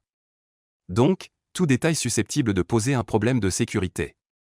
Je dois le prendre en compte. Après avoir fini l'abri de fortune, la nuit était déjà complètement tombée. La flamme sur la plage ressemblait à une bougie vacillant dans le vent. Mais elle brûlait pourtant d'une vitalité débordante. Wenwen tenait 2 brochettes de poisson grillé. En me voyant terminer mon travail, elle est venue tout sourire et m'a tendu une grande brochette de poisson. Tonton, pour toi. Je n'ai pas bien grillé, ne t'en formalise pas. Je regardais le joli visage souriant de la jeune fille. J'ai souri, puis j'ai jeté un coup d'œil aux tranches de poisson qu'elle avait grillées. Ce poisson a déjà pas mal de graisse. Les morceaux de poisson grillé sont un peu noirs et brûlés à l'extérieur. Mais la graisse dégage un arôme. Assez pour faire saliver un homme affamé comme moi. C'est bien grillé, je l'ai porté à ma bouche et j'ai pris une grande bouchée. La saveur du thon s'est répandue dans ma bouche. À chaque bouchée, j'avais une texture croustillante. Bientôt, j'ai fini toute la brochette de poisson. Les poissons d'eau profonde ont un avantage par rapport aux poissons d'eau douce. C'est qu'ils ont très peu d'arêtes. Pas besoin de s'inquiéter d'être piqué. Suzanne m'a vu finir. Elle est venue aussi. Timidement, elle m'a tendu une brochette. Monsieur Pan, goûtez aussi mon savoir-faire. Ne vous moquez pas de moi, j'ai souri. Je l'ai prise et j'ai mangé à grande bouchée. Les talents des 2 femmes sont bons. C'est juste qu'il n'y a pas de goût salé. Il manque un peu de texture. Mais pour quelqu'un d'affamé, ce n'est vraiment rien. Et en plus, ce sont 2 belles femmes qui l'ont grillé. Cela a un goût particulièrement délicieux. C'est bon d'être en vie, je n'ose pas imaginer. Il y a peu, j'étais encore entre la vie et la mort en mer. Une forte pluie nous a donné l'espoir de survivre. Ou peut-être parce que cet espoir de survie a été difficile à obtenir. Nous 3 étions particulièrement heureux. Un sourire est resté sur nos visages. Après avoir mangé à notre faim, les 2 femmes se dirigèrent vers l'abri. Je les ai interpellées. Vous n'avez pas de chaussures. Faites attention aux bouts de bambou par terre. Je n'ai pas encore eu le temps de les enterrer. Je les ai prévenues. Les 2 femmes ont répondu. Et sont entrées joyeusement dans l'abri. Après s'être allongées un moment à l'intérieur. Elles sont ressorties pour récupérer les vêtements séchés sur les rochers et les ont étendus sur les lits de bambou. Je me suis aussi dépêché d'enterrer les bouts de bambou qui dépassaient du lit. Empiler des pierres des 2 côtés. Pour éviter qu'elles ne les frappent pieds nus. Si elles frappent, elles ne pourront pas marcher pendant une semaine. Ce serait un gros problème. Si elles attrapent le tétanos, c'est vraiment fini. Je pense maintenant à leur tresser une paire de sandales en paille. Je regrette vraiment de ne pas y avoir pensé à temps. Si j'avais retiré 2 paires de chaussures des pieds de ces cadavres flottants. Nous n'en serions pas arrivés à cette difficulté. Sans chaussures, il est absolument impossible d'entrer dans la montagne. Et il est très facile de se faire percer par des débris. Donc tresser 2 paires de chaussures est la tâche prioritaire pour l'instant. Mais les matériaux nécessaires pour tresser des sandales en paille ne sont pas si faciles à obtenir. Car il faut de la paille de riz, des tiges de maïs, de l'herbe huila, etc. Mais sur l'île, on ne trouve absolument pas ces choses. J'ai fixé mon regard sur la corde de chanvre. En défaisant ces cordes de chanvre, je pourrais peut-être tresser 2 paires de chaussures. Le filet qui servait à couvrir les boîtes de conserve s'est avéré utile à ce moment-là. Les 2 femmes se tenaient autour de moi, m'aidant à défaire le filet en corde de chanvre. Suzanne s'accroupit devant moi. Parce qu'elle portait une longue robe blanche à bretelles. Comme une fille qui se promène au bord de la mer. Elle était belle, et même accroupie, elle restait élégante et gracieuse. Comme la robe était un peu décolletée. Accroupie ainsi, je pouvais facilement voir son paysage blanc et doux. Un léger élan monta en moi. Sur cette île déserte, peut-être que ces 2 femmes étaient ma seule consolation émotionnelle. Lors de la dernière mission, j'ai été torturé par la solitude à en mourir. Si cette fois encore j'étais seul. Je ne sais pas si je pourrais tenir. Tout en tissant des sandales en paille. Je pensais à ma femme. Elle est la fille d'un pêcheur. Elle est gentille et belle. Quand je me suis réveillé dans les bras du démon. Ce que j'ai vu, c'était elle. Elle m'appelait comme un ange. Je pensais alors que j'étais mort. Jusqu'à ce qu'elle me sauve. Mettant fin à 133 jours de dérive. Sachez que pendant ces 133 jours, je n'ai jamais touché une île. J'ai dérivé en mer tout le temps. J'avais même oublié à quoi ressemblait la terre ferme. Au point qu'après une semaine à l'hôpital, je ne pouvais toujours pas croire que j'étais de retour sur la terre ferme. Les 2 pieds posés sur le sol. Je me sentais encore dérivé en mer. Le ciel au-dessus de ma tête tournait aussi. Quand elle est venue me revoir, j'ai dit que je voulais l'épouser. Je sais que j'ai parlé un peu trop vite. Mais je ne voulais vraiment pas manquer un tel ange. Pourtant, elle a eu le malheur de tomber gravement malade. J'ai emprunté beaucoup d'argent pour la guérir. Mais ses jambes ne pouvaient plus bouger. Je sais que je dois gagner assez d'argent pour subvenir à ses besoins toute sa vie. Alors je suis parti en mer. Pourtant, en ce moment, elle me manque vraiment. Ma femme, vas-tu bien là-bas? Je suis encore vivant, attends-moi. Je reviendrai certainement. Je tiendrai certainement ma promesse. Te protéger toute ma vie. En pensant à cela, j'ai retenu mes larmes pour qu'elles ne coulent pas. Pour ne pas gâcher mon image d'homme dur et inflexible. C'est aussi ma femme ingénieuse et habile qui m'a appris à tresser des sandales de paille. Chaque fois que je fais un geste de tressage, je me rappelle un de ses sourires. La scène semble être d'hier. Un peu après 9 heures du soir, les 2 paires de chaussures en corde étaient finies. Les 2 femmes les ont mises à leurs pieds. Elles avaient même un air un peu à la mode. Ou peut-être parce que leurs pieds étaient trop beaux. Elle a fait quelques tours sur la plage avec les chaussures. Très contente, elle est revenue. Merci, monsieur Pan. Je ne sais pas ce que j'aurais fait sans les chaussures. Suzanne dit avec gratitude. Wenwen danse gracieusement devant moi. La jeune fille aime danser quand elle est heureuse. Elle a une silhouette élancée, sa danse est vraiment belle. Comme une fée tombée du monde des mortels. Reposez-vous tôt, il y a encore beaucoup à faire demain. Dis-je aux 2 femmes. Elles étaient aussi fatiguées, elles ont répondu et sont entrées dans l'abri de fortune. Il y avait encore un peu d'espace pour que je puisse m'allonger. Mais je ne suis pas entré. J'ai rempli le foyer avec du sable et des pierres, puis j'ai étalé 6 bambous fendus. Puis je me suis allongé dessus. Je me sens très chaud. Monsieur Pan, vous n'entrez pas pour dormir? Suzanne voit que je ne suis pas entré. Demande-t-elle avec curiosité, Wenwen regarde aussi. Je dois surveiller le feu, dormez d'abord. Je les ai refusés. Les 2 femmes se regardent. Finalement, elles acceptent. Elles s'allongent d'abord pour dormir. Je ne sais pas à quoi elles pensent. Ou peut-être pense-elle à l'abri que j'ai construit avec effort. Mais je ne l'occupe pas moi-même, elles se sentent un peu gênées. Maintenant, ce n'est plus comme en mer. À ce moment-là, il n'y avait pas d'endroit pour dormir. Naturellement, il n'est pas approprié de dormir ensemble. En mer, on avait faim et soif. On n'avait vraiment aucune autre pensée. Mais maintenant on peut manger à sa faim. Et il y a aussi un petit nid douillet. Dormir entre 2 femmes. Naturellement, cela ne peut pas être trop paisible. Elles 2 peuvent peut-être aussi penser à cela. Donc elles n'en reparlent pas non plus. Juste qu'elles ont un petit sentiment de culpabilité. Après tout, j'ai échangé mon labeur pour leur environnement sec et chaud. Alors que moi-même je suis couché dehors, exposé au vent froid. Bien sûr, ça ne me dérange pas de dormir là-bas. Après avoir retrouvé mes forces, mon corps absorbe rapidement les nutriments. Dans quelques jours, je retrouverai ma force d'avant. Alors les chances de survivre avec tout le monde seront plus grandes. En pensant à cela, je me suis endormi peu à peu.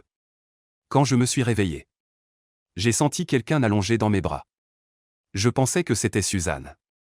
Mais je ne m'attendais pas à ce que ce soit cette fille, Wenwen. Elle dormait comme un bébé. Près de ce feu chaleureux. Elle avait l'air si paisible. Ses bras croisés sur sa poitrine. Son corps à moitié recroquevillé, cette posture de sommeil ressemblait un peu à un oisillon dans son nid. Cela inspire de la tendresse et un fort désir de protection. Wenwen a un visage plutôt mignon, de type Lolita. Bien qu'elle vienne tout juste d'avoir 18 ans. Ses joues sont encore un peu potelées. Un peu de baby-fat adorable. Dans ses jours de dérive en mer. Sa peau n'était plus aussi blanche qu'avant. Mais elle n'avait rien perdu de sa beauté juvénile. Ses lèvres pulpeuses aux contours délicats n'étaient plus gercées pour le moment. L'air doux et moelleux. Je me demandais comment elle se retrouvait dans mes bras. Avait-elle fait un cauchemar et s'était-elle réveillée en sursaut pendant la nuit? Je voyais des traces de larmes au coin de ses yeux. Pensait-elle à son oncle décédé? Ou avait-elle le mal du pays? Avant, lors de la dérive en mer. Ignorant la vie ou la mort, le désir de survie primait surtout. Donc, il n'y avait pas d'émotion supplémentaire pour penser ou pleurer. Mais maintenant qu'elle avait les pieds sur terre, ses émotions pouvaient enfin remonter lentement. Elle avait la tête posée sur ses vêtements épais.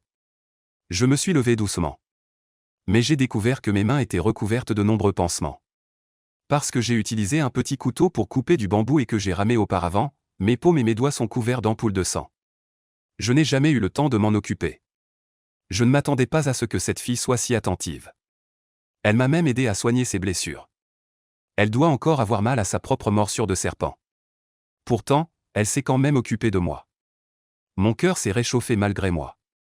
Si j'avais une fille comme ça, je serais probablement très heureux. Aujourd'hui, j'approche de la quarantaine.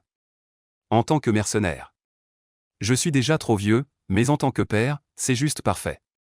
Mais je n'ai pas la chance d'être père. Si je n'avais pas été kidnappé par des trafiquants à l'âge de 6 ans, mon destin n'aurait peut-être pas été si difficile. À 9 ans, j'ai tué mon père adoptif qui m'avait acheté. C'était après de nombreuses tentatives d'évasion infructueuses. Une décision prise dans le désespoir. Depuis l'âge de 7 ans, je n'ai cessé d'essayer de m'enfuir. Après m'être échappé 7 ou 8 fois, chaque fois que j'étais rattrapé, j'étais battu à mort. Je ne pouvais pas me lever du lit avant une quinzaine de jours. Si je n'avais pas une vie dure, je serais probablement déjà mort à ce moment-là. Après avoir tué mon père adoptif, je me suis enfui dans une ville frontalière pour mendier. J'ai été capturé par les sbires des barons de la drogue du Triangle d'Or pour servir d'enfants soldats. À l'origine, j'aurais dû être comme ces enfants soldats sacrifiés. Je serais bientôt mort sous les balles de l'ennemi. Un puissant instinct de survie et la faveur de la déesse de la chance m'ont permis de survivre à chaque mission. Le baron de la drogue a remarqué mon talent et m'a envoyé dans une organisation qui forme des machines à tuer, où je me suis entraîné pendant près de 5 ans. Ensuite, je suis retourné auprès du baron de la drogue pour le servir. Cette année-là, je n'avais que 15 ans. Femme, argent, drogue, sang, tête, tout cela a rempli mon enfance et ma jeunesse. Je me sens tellement malheureux. J'aspire au monde extérieur paisible comme un paradis. Je veux retourner dans le giron de ma patrie. Devenir un citoyen ordinaire là-bas. Mais bien que ce soit un souhait si simple, il est pourtant si difficile. À 25 ans, j'ai eu une petite amie dans le village. Elle s'appelait Ali, tout le village connaissait ma position. Le père d'Ali le savait bien aussi. Il m'a donné Ali en mariage, espérant que je puisse la protéger. Contrairement à d'autres femmes, qui finissent dans une situation tragique. Mais Ali était d'une beauté naturelle. Un jour qu'elle se baignait, mon chef l'a remarqué. Ses hommes l'ont traînée dans les buissons. Ensuite, Ali s'est suicidée. Ses yeux morts me regardaient fixement. Je ne sais pas ce qu'elle regardait fixement. Quand j'ai vu son cadavre, il était déjà raide dans l'arbre. Je l'ai tenue dans mes bras et j'ai pleuré longtemps. C'est elle qui m'a poussé à me battre. Pour fracasser la tête de l'ennemi avec mes balles. Pour trancher la tête du baron de la drogue avec un poignard tranchant. Cette année-là, je ne pensais qu'à fuir. Ils ont dépensé d'énormes ressources pour m'apprendre à survivre. Comment tuer? Aujourd'hui, j'utilise cela contre eux. J'ai survécu, devenant un homme toujours traqué par les forces souterraines du Triangle d'Or. Surnom, Roi Fantôme. Quelques années plus tard, j'ai volé l'identité de quelqu'un. Et me suis infiltré dans une société de mercenaires américains. J'ai ensuite participé à la guerre en Irak. Une guerre qui a duré 8 ans. Je ne sais pas combien de fois j'ai oscillé entre la mort et la déesse de la chance. Mais finalement, j'ai survécu. Après la fin de la guerre en Irak, je me suis lancé dans le métier de garde du corps. Jusqu'à présent, en pensant à la vie semblante passée. Le calme de cet instant semble être un paradis. J'ai oublié ce qu'est pleurer. Je me souviens seulement des tremblements. Des battements de cœur, le bruit des camarades qui tombent. Et des perdus qui n'ont pas eu le temps de se fermer. Si j'avais une vie normale, j'aurais maintenant une famille. Un enfant, mais aujourd'hui, je veux seulement survivre. Revenir auprès de ma femme. Revenir dans mon pays. Pourvu qu'il n'y ait pas d'obscurité dans ce monde. Pas de meurtre, sans m'en rendre compte. Mes larmes troubles ont coulé. Wen dans mes bras ne sait pas quand elle s'est réveillée. Doucement, elle essuie les larmes qui coulent au coin de mes yeux. Elle lève ses lèvres délicates et embrasse doucement mes yeux. Sous la nuit brumeuse. Le visage de la jeune fille était juvénile et délicat. Ses grands yeux comme des bijoux. Elle a cligné des yeux, Un sourire chaleureux a soudainement émergé. J'allais parler quand sa petite main chaude s'est glissée dans mon pantalon camouflage. Cette petite main était toute chaude. Comme un hamster qui se faufile dans ma poche. Ma fille, qu'est-ce que tu fais? Je me suis dépêché de retirer sa petite main blanche. En lui demandant un peu fâché. Mon oncle, j'ai 18 ans. La voix encore enfantine de la jeune fille était très agréable.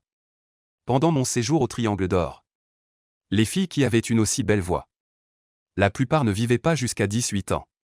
Elles étaient vendues comme marchandises dans divers endroits, pour servir de jouet aux hommes. Avec de la chance, elles pouvaient vivre jusqu'à 18 ans. Mais généralement, avant d'atteindre 18 ans, elles étaient déjà rongées par diverses maladies. Les organes encore sains de mon corps seraient vendus.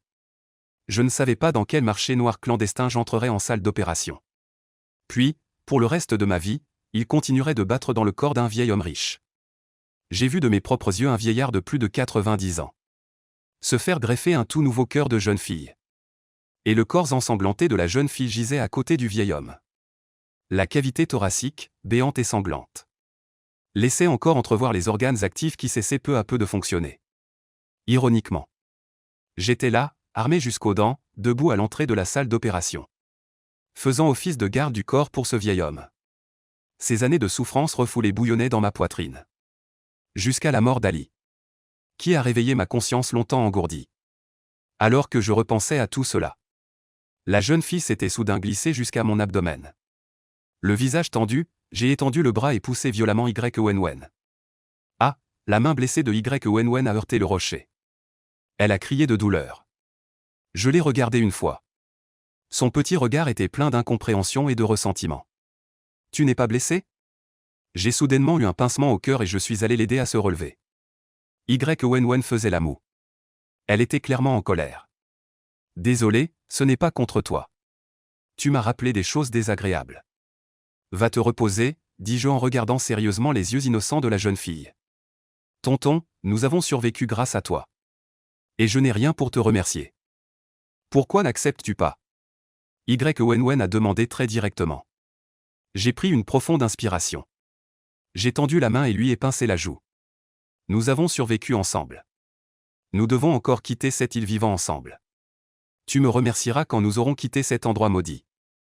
Repose-toi bien, il y a beaucoup de choses à faire après l'aube. Je dis d'un ton adulte. Je sais qu'elle se sent très peu en sécurité en ce moment. Et elle ne me connaît pas non plus. À part chercher à obtenir un sentiment de sécurité de cette manière. Il n'y a pas d'autre moyen. Y Wenwen n'a rien dit d'autre. Elle est retournée se coucher précipitamment, visiblement encore un peu fâchée. J'ai remonté la fermeture éclair de mon pantalon. Je me suis allongé à nouveau sur le lit en bambou, les deux mains sous la nuque. Regardant le ciel étoilé, le geste de Y Wenwen tout à l'heure m'a rappelé plusieurs jeunes filles irakiennes tuées par des collègues. Après être entrées sur ce territoire en tant que mercenaires. Nous n'avons aucune nationalité. Ce que nous faisons n'est reconnu par aucun pays. En cas de problème, soit on est tué comme membre terroriste, soit on fuit. Il n'y a pas de troisième choix. Les mercenaires qui y travaillent sont soit des travailleurs temporaires, soit des permanents. Petit boulot de 3 à 5 mois. Travail à long terme d'1 an ou plus. Comme moi, qui ai combattu pendant 11 ans et qui suis encore en vie, c'est extrêmement rare. Et ces soldats, privés de contact avec les femmes depuis longtemps. Ils commettent souvent des violences sur les jeunes filles locales. Quand je l'ai découvert, 3 jeunes filles irakiennes avaient déjà été tuées par des mercenaires craignant d'être punies. J'étais tellement en colère à ce moment-là que je les ai abattus sur le champ. Il est absolument interdit aux mercenaires de s'entretuer. Heureusement, cela n'a pas été découvert. Parce que la zone avait été bombardée à ce moment-là. Sinon, j'aurais dû déployer des efforts pour dissimuler cette affaire. Afin de ne pas révéler mon identité de roi démon. Maintenant, quand je pense à ces jeunes filles terrorisées, à genoux, satisfaisant ces brutes, mon cœur ne peut rester calme. C'est pourquoi le geste de Y Wenwen vient de rouvrir ma blessure psychologique. Demain, je vais d'abord monter au sommet de l'île pour voir. Je m'efforce de chasser ces souvenirs désagréables. Je réfléchis au chemin à prendre demain pour monter. Pour vérifier la sécurité de cette île. La brise matinale de la mer est particulièrement fraîche. La mer sombre passe progressivement du vert foncé à un bleu profond. Comme une immense pièce de tissu teint avec un matériau changeant de couleur. Le blanc de l'horizon qui s'élève se transforme peu à peu en or. Dans le vaste ciel, les nuages s'enroulent comme un tableau. Je me lève et étire mon corps imprégné d'une forte odeur de sueur. La fatigue d'hier s'est complètement dissipée. Cependant, mon corps a été très sollicité pendant la quinzaine précédente. Pendant la période de régime, ma masse graisseuse déjà faible a considérablement diminué. Les muscles de mon corps sont donc particulièrement visibles. Des muscles en forme de stries sont remplis d'une sensation de force et de souplesse. Je lève la main, j'ouvre puis referme les doigts. Les muscles de ma main situés entre le pouce et l'index me font encore sourdement mal. C'est une contusion musculaire due à l'utilisation prolongée d'un couteau pour tailler du bambou. Hémorragie sous-cutanée, lésion des tissus mous sous-cutanés. Cependant, ce type de blessure n'est pas une plaie externe. Ce n'est pas trop grave. Tant qu'on réduit le travail, on peut récupérer rapidement. Et les callosités épaisses sur mes paumes ont également joué un bon rôle protecteur. J'ai remué à plusieurs reprises les doigts de mes deux mains. Pour les habituer à cette douleur. Afin d'éviter que les muscles ne réagissent pas à temps dans des moments critiques, ce qui pourrait entraîner une crise mortelle. Les deux femmes ne sont pas encore réveillées. La fatigue et la faim de ces derniers jours les tourmentent. Leur corps n'a absolument pas eu un bon repos. Je ne suis pas pressé de monter en montagne. À cette heure, les bêtes sauvages et les créatures venimeuses dans la forêt ne sont pas encore retournées à leur tanière. Je ne veux pas non plus les affronter facilement, leurs crocs assoiffés de sang et leurs crocs venimeux. Vu la situation, je ne pourrai monter en montagne qu'à 9 h du matin. Le plus important maintenant est de reconstituer l'énergie avant de monter en montagne. J'ai descendu la dalle de pierre que les deux femmes avaient trouvée. J'ai empilé les pierres pour former un foyer en U. J'ai placé une coquille de noix de coco dont j'avais coupé le dessus sur le foyer. J'y ai versé un peu d'eau douce. Puis j'y ai jeté les morceaux de poisson à l'odeur forte. Le matin, manger du poisson grillé est très désagréable. Boire de la soupe de poisson est un peu mieux. Mais nous n'avons pas de sel de table. La soupe de poisson cuite sera fade. Mais elle est riche en nutriments. On peut s'en contenter pour le moment. Pour manger de bons plats, il faut d'abord trouver un logement stable. Et une source d'eau douce stable pour pouvoir envisager cela. En survie en pleine nature, l'hébergement est la priorité absolue. Car sur 24 heures, nous dormons au moins 6 heures. 6 heures sans conscience.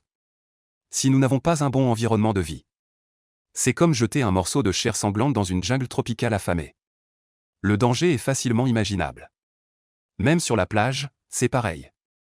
La plage de cette île déserte n'est pas comme le sable d'une zone touristique. Peu de temps après, la soupe de tranches de poisson était prête. Cette petite noix de coco ne suffisait visiblement pas pour 3 personnes. J'ai donc préparé 3 portions. Je les ai disposées dans les trous de sable que j'avais creusés auparavant. Les trous de sable humides et froids ont rapidement absorbé la chaleur. La soupe de tranches de poisson au lait de coco, tiède et fraîche, était alors prête à être bue. Je n'ai pas réveillé les deux femmes. Leurs conditions physiques et leur constitution sont bien inférieures aux miennes. Sans un sommeil suffisant, elles risquent facilement de tomber malades. Maintenant, je dois m'assurer que les deux femmes retrouvent rapidement la santé. Sinon, avec une trop faible immunité. Si elles tombent fréquemment malades, tôt ou tard, on mourra sur une île déserte. Après avoir fini un bol de soupe de poisson, j'ai aussi gratté et mangé la chair de noix de coco à l'intérieur. J'ai un très grand appétit. Ce petit déjeuner ne pouvait naturellement pas me rassasier. Mais le manger une fois était tout à fait sans problème. J'ai attaché ce couteau de marin noir sur mon bras. Ce couteau de marin avait à l'origine un fourreau en cuir noir. Le fixer sur le bras était très pratique. Et il n'était pas facile à perdre. Ce couteau de marin pour nous était vraiment trop important. Avant d'avoir trouvé un nouveau substitut, il ne fallait absolument pas l'endommager. Heureusement, ce couteau de marin était un couteau de survie de qualité allemande. Sa qualité était excellente, un couteau ordinaire ou une dague aurait dû être mis au rebut après peu de temps. À ce moment-là, nous serions retournés à l'âge de pierre. Nous ne pourrions couper des arbres qu'avec des pierres émoussées. Abattre un arbre avec une pierre émoussée n'est pas aussi simple qu'on l'imagine.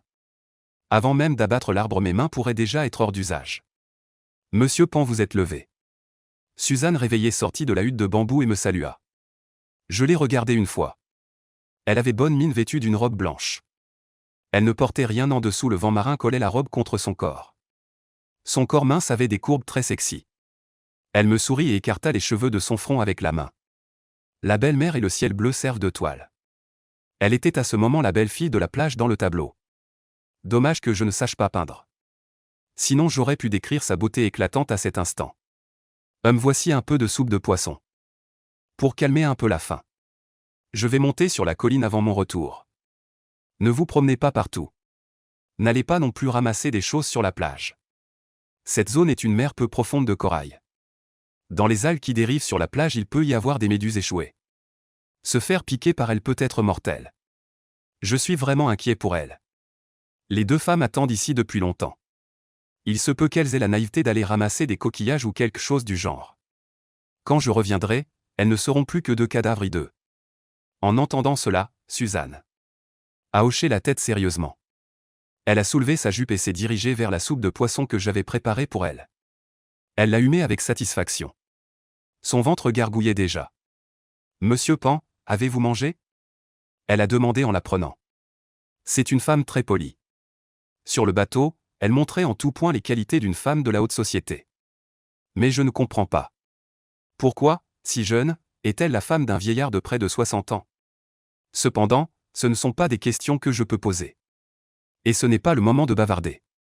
J'ai hoché la tête pour lui dire que j'avais déjà mangé. Elle a commencé à manger. J'ai pris un bambou épais de la taille de 3 doigts et j'ai taillé une extrémité en pointe. J'ai répété l'opération et fabriqué 3 exemplaires. 2 courts et un long. Les 2 courts étaient attachés à ma ceinture. C'était pour éviter que la lance ne puisse pas résister à l'attaque des bêtes féroces. Une lance courte utilisée pour éventrer lors des combats rapprochés. Bien qu'il y ait peu de bêtes féroces en journée. Cela ne signifie pas qu'il n'y en a pas. Les bêtes qui n'ont pas attrapé de nourriture pendant la nuit trouvent un endroit ombragé pour se cacher. Attendant l'occasion d'attaquer par surprise les imbéciles. J'ai donné quelques instructions simples. Puis je me suis levé et suis parti dans la montagne. En entrant dans la jungle.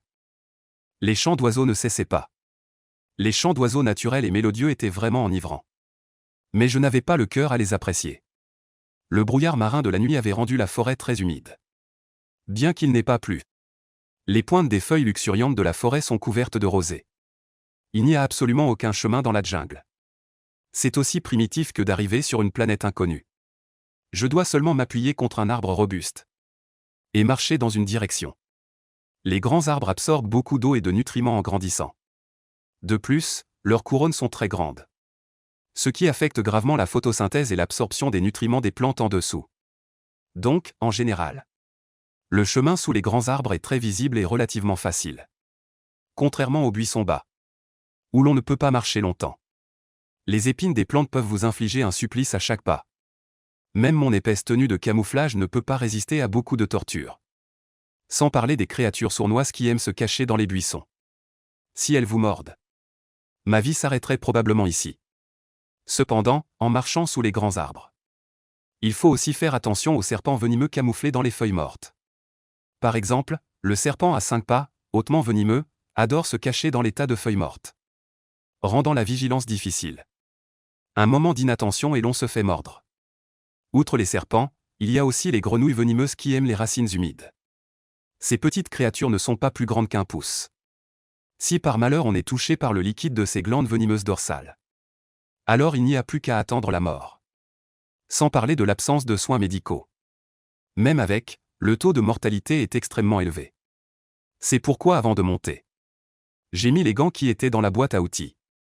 Pour éviter de toucher accidentellement ces petites bêtes. Après avoir marché le long de la crête pendant plus d'1 heure, j'avais parcouru moins d'un demi-kilomètre. Et le chemin était extrêmement difficile. J'ai estimé qu'il faudrait encore 1 heure ou 2 pour atteindre le sommet. Je ne sais pas encore la taille de cette île. À en juger par le moment où j'ai débarqué. Elle fait environ 3 à 4 km². Marchant tantôt profond, tantôt peu profond.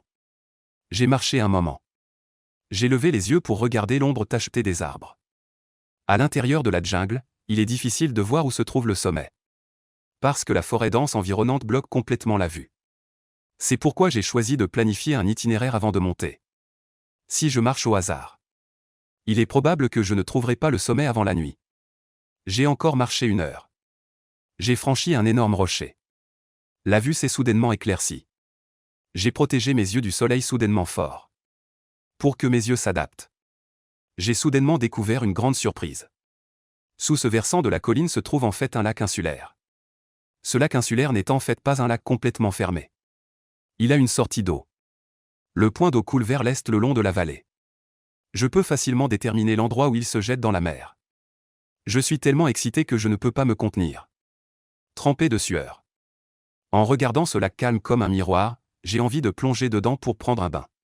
Nager un bon coup. Le lac insulaire de la jungle tropicale nourrit tout l'écosystème de l'île. Je vois même des aigrettes survoler la surface du lac. Des bancs de poissons jouant au fond du lac. Ainsi que de petites loutres buvant au bord du lac. Trop beau. La nature a enfin montré un peu de pitié envers moi, un humain revenu 3 fois de la mort. Je regarde l'heure. Il est encore temps, alors j'accélère le pas pour grimper au sommet. Les arbres autour du sommet ne sont pas aussi grands qu'à mi-pente. Il y a aussi moins de plantes basses. Cela devrait être dû au fait que le sommet est une crête rocheuse. Quelques arbres résistants ont poussé. Naturellement, il n'y a plus d'espace pour les petites plantes. J'ai grimpé jusqu'à la cime d'un figuier. Quelques singes ont fui, effrayés par moi. Je me tenais au sommet de l'arbre, contemplant toute l'île. À l'exception de l'île secondaire, à quelques kilomètres, que je ne pouvais voir distinctement. La topographie de l'île principale s'offrait à mes yeux. Si l'on regardait de loin, cette île ressemblait à un séismosaure du Jurassique endormi sur la mer. C'était grandiose, magnifique. Je regardais au loin une montagne rocheuse sur l'île secondaire. J'apercevais vaguement une tige droite plantée dans une fissure rocheuse. Elle ressemblait à un mât de drapeau. J'ai froncé les sourcils. J'ai mis ma main au-dessus de mes sourcils. J'ai regardé attentivement pendant longtemps. Je craignais que ce soit un mât de drapeau artificiel. Car il est difficile qu'une plante aussi droite pousse dans une fissure rocheuse. Ce sont plutôt des arbres au tronc tordu. Si c'était artificiel, qui viendrait dans un endroit comme ça? À moins que ce ne soit des pirates, comme je le soupçonnais depuis le début. Cette île pourrait être une île de pirates. Si c'est vraiment le cas, le signal SOS que nous avons disposé sur la plage ne servirait à rien. Et attirerait plutôt la chasse des pirates. Mon cœur s'est mis à battre plus vite. Je suis rapidement reparti avec ma lance en bambou. La vitesse du retour par le même chemin était 4 ou 5 fois plus rapide qu'à l'aller.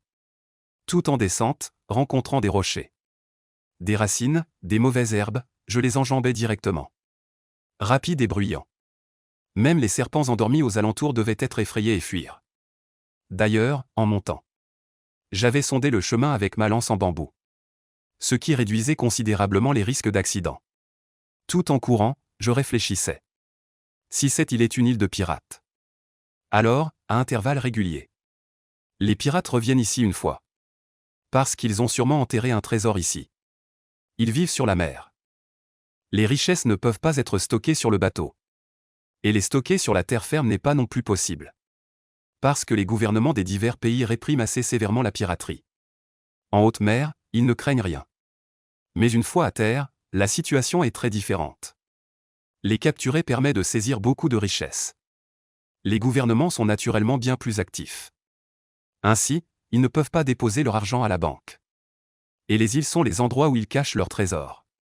Autrefois, les pirates attaquaient surtout les navires de transport d'or et de bijoux. De nos jours, l'or et les bijoux, etc., sont généralement transportés par avion. Aujourd'hui, ce qui est transporté par mer est principalement des marchandises d'exportation. Cela ne leur sert à rien. Donc maintenant, ils se concentrent sur la saisie de marchandises et l'enlèvement d'otages pour obtenir des rançons. Et ils n'acceptent pas non plus les monnaies ordinaires. Seulement de l'or, des diamants, des dollars et de la drogue. L'or et les diamants récoltés seront mis dans des caisses très bien scellées, enterrés sous terre sur une île. Ce genre d'île au trésor n'est connu que par quelques rares pirates haut placés pour sa route. S'ils découvrent qu'il y a des gens sur cette île, ils craindront naturellement que la route ne soit divulguée. Ils nous attraperont certainement comme des proies. Puis nous tortureront cruellement jusqu'à la mort. Et finalement jetteront nos corps à la mer pour nourrir les poissons, devenant ainsi l'engrais de l'océan. Je dois donc m'assurer maintenant. Si c'est vraiment une île de pirates. Personne ne sait quand les pirates débarqueront par une nuit pluvieuse. En grimpant sur les rochers glissants. Pendant que nous dormons profondément. Avec un poignard froid, ils couperont ma gorge fragile. Puis feront prisonnières les 2 femmes. Déchirer leurs vêtements. Laisser des dizaines, voire des centaines de pirates de différentes couleurs de peau les humilier tour à tour. Puis les piétiner et les donner à manger aux chiens, ce genre de choses ne m'est pas rare. Dans mes jours passés à me débrouiller dans le triangle d'or, j'ai vu de mes propres yeux ces brutes couper la poitrine d'une femme et la mettre dans une assiette pour nourrir son chien loup. Les chiens loups nourris de chair humaine sont extrêmement féroces. Même un tigre ne peut se vanter face à plusieurs chiens loups. Il est totalement irrationnel de juger ces pirates avec l'humanité. Mais leur arrivée est peut-être notre seul espoir de quitter l'île. Crise et opportunité coexistent. Pour autant que je sache, les groupes de pirates viennent généralement de criminels errants des pays voisins. Criminels de guerre, ils sont sans abri. Avides de sang comme des bêtes, ce sont tous des desperados. Ils ne sont certainement pas faciles à affronter. Et moi, avec 2 femmes, je ne peux pas monter clandestinement à bord. Parce qu'ils ont une division du travail très stricte. Si 3 personnes supplémentaires apparaissent soudainement, cela sera certainement remarqué. À moins que je ne tue tous ces pirates armés jusqu'aux dents. Et que je vole leur navire pirate qui est leur moyen de survie. C'est évidemment impensable. Une seule erreur et je serai irrémédiablement perdu.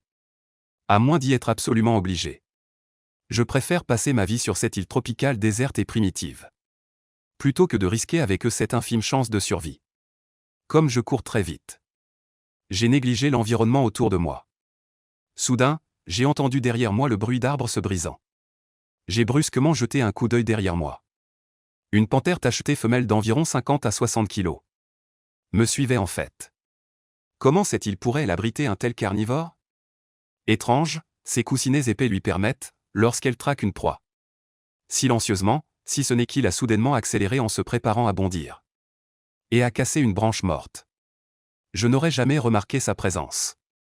Quand je l'aurais découvert, je serais probablement déjà devenu sa proie. En me retournant, je l'ai immédiatement rendu méfiant. Ses yeux s'écarquillèrent, ses longs sourcils se dressèrent. Les muscles de ses pattes arrière se gonflèrent aussitôt. Ses pattes avant se baissèrent, c'était le signe avant-coureur d'une attaque. Tous les poils de mon corps se hérissèrent instantanément. Un humain sur 2 jambes ne peut échapper à un léopard sur 4 pattes. Et en tant que félin, il n'a pratiquement aucun rival dans la jungle. Me voyant avec une lance pointue à la main. Ou peut-être n'ayant jamais vu d'humain. Il n'osa pas se jeter imprudemment sur moi. Mon long passé de chasse m'a doté d'une capacité à faire face aux crises que les gens ordinaires ne peuvent imaginer. Je me suis accroupi à moitié. Les 2 yeux fixés intensément sur ses yeux de léopard. La longue lance dans la main pointée vers lui. La crosse de la lance appuyée sur le sol. Formant un angle de 30 degrés avec le sol. Dès qu'il osera bondir, la longue lance dans ma main pourra ajuster l'angle à la première seconde.